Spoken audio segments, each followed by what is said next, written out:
નમસ્કાર વિદ્યાર્થી મિત્રો, હું ચાવડા વર્ષા संतकृपा विद्यालय तरफ आपનું स्वागत करूँ છું। तो बच्चों, आज हम कक्षा 6 में विषय हिंदी की शुरुआत करने जा रहे हैं, जिसमें पहला पाठ है चित्रपाठ, जिसका नाम है दयालु शिकारी। चित्रपाठ का अर्थ क्या होता है? तो चित्रपाठ का मतलब होता है कि हमें कुछ चित्र दिए गए होते हैं, जिससे हमें उसकी कहानी बनानी पड़ती। एक एक चित्र को देखकर हमें उसकी कहानी बनानी पड़ती है। इस चित्रपाठ में हिरण का शिकार करने के लिए शिकारी जंगल में गया। हिरण ने एक छोटे शावक को जन्म दिया। जो हिरण का बच्चा होता है उसको शावक कहते हैं। उसी समय वह शिकारी की गोली का निशाना बन जाती है। कौन निशाना बन जाती है? हिरनी। शिकारी हिरनी के पास आता है, देखता है कि गोली टांग में लगी थी। वह पछताता है। वह हिरनी और उसके बच्चे को डॉक्टर के पास ले जाता है। बाद में जंगल में उसी जगह छोड़ आता है। इस चित्रपाठ में पशुओं के प्रति मानव का कैसा व्यवहार होना चाहिए और संसार में सभी को जीने का अधिकार है, यह बात बताई गई है। तो बच्चों, हम देखेंगे, हमें यहाँ 9 चित्र दिए गए हैं, जिसमें पहला चित्र है एक हिरण का। एक शिकारी था। एक दिन उसे हिरण का मांस खाने की इच्छा हुई। वह बंदूक लेकर जंगल की ओर चल पड़ा। હવે એક શિકારી હોય છે, જેને એક દિવસ હિરણનું માંસ ખાવાની ઈચ્છા થાય છે, મન થાય છે, તો તેની જે બંદૂક હોય છે ને એ લઈને જંગલની સાઈડ નીકળી પડે છે। એટલે કે જંગલમાં શું કરવા જાય છે? તો કે हिरणનું शिकार करवा। जंगल में शिकारी ने एक मोटी ताजी हिरनी देखी।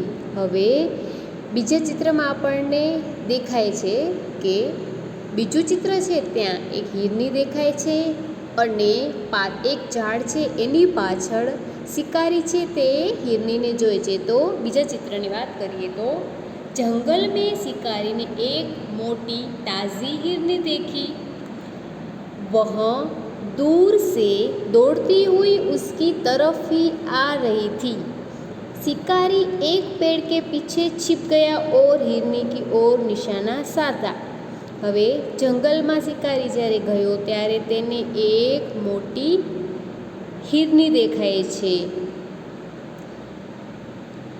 તે જ્યારે वह दूर से दौड़ती हुई उसकी तरफ आ रही थी। જે हिरनी હોય છે તે दूरथी दौड़ती दौड़ती शिकारी साइड ज आवती हती। शिकारी एक पेड़ के पीछे छिप गया और हिरनी की ओर निशाना साधा। हवे शिकारी जे हतो ते झाड़ हतुं त्यां छुपाई गयो अने हिरनीनी सामे बंदूक लगावी अने निशानो मारी दीधो। दौड़ती हुई हिरनी निशाने की सीध में आते ही शिकारी ने गोली मारी। हवे ज्यारे दौड़ती आवे छे ने त्यारे शिकारी एने सीधी गोली मारे छे अने एने हिरनी ने लागी जाए छे। गोली की आवाज़ सुनकर जंगल के दूसरे हिरन इधर उधर भागने लगे। हवे ज्यारे शिकारी शिकार करे छे ने त्यारे गोलीनो अवाज आवे छे, त्यारे जे आजूबाजू जंगल में जे बीजा हरण होय छे ने ई आम तेम भागवा लागे छे। हवे शिकारी हिरनी के पास गया। हवे आपणे जे पांचमું चित्र જોઈએ છીએ। चौथा चित्र में छे कि गोली की आवाज़ सुनकर जंगल के दूसरे हिरन इधर उधर भागने लगे। आपको दिख ही रहा होगा कि तो हिरन है जो इधर उधर भाग रहे हैं। 5वां चित्र, शिकारी हिरनी के पास गया। उसने देखा कि हिरनी ने एक छोटे शावक को जन्म दिया। हवे शुं थाय छे कि शिकारी ज्यारे गोली मारे छे ने त्यारे हिरनीने मारे छे। हवे शिकारी जे हिरनी होय छे ने एनी पासे जाय छे त्यारे एने जे गोली मारे छे ने त्यारे शुं थाय छे कि हिरनी छे ने एक नानकड़ा हरणने जन्म आपे छे, એટલે કે શાવક, એને શાવક કહે છે। શાવકને જન્મ આપે છે।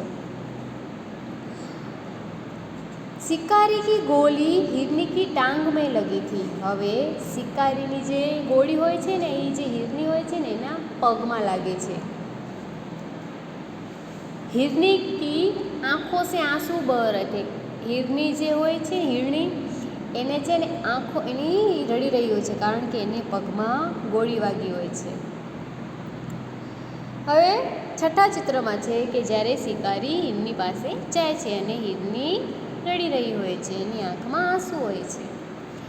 યહાં દ્રશ્ય દેખકર શિકારી કા દિલ ભર આયા। હવે આપણે જોઈ શકીએ છીએ કે છઠ્ઠામાં છે યહાં દ્રશ્ય દેખકર શિકારી કા દિલ ભર આયા। હવે આ જે હિરની રડી રહી હોય છે એ જોઈને શિકારીનું દિલ ભરાઈ આવે છે।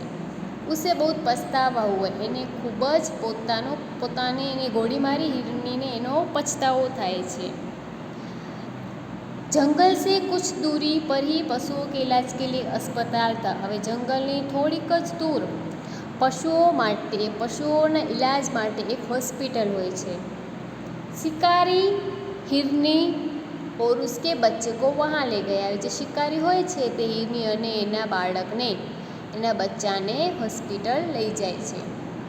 डॉक्टर ने हिरनी की टांग में लगी गोली निकाल दी और घाव पर मरहम लगा दिया। હવે ડૉક્ટરે શું કર્યું કે હિરણીને પગમાં જે લાગ્યું હોય છે તે ગોળી કાઢે છે અને જ્યાં એને લાગ્યું હોય છે ત્યાં એ દવા લગાવી આપે છે।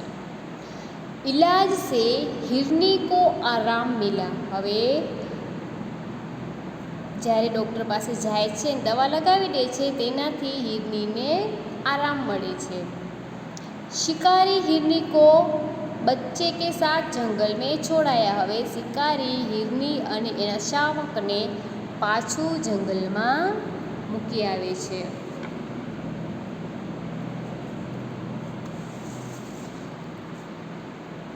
અસ્તુ।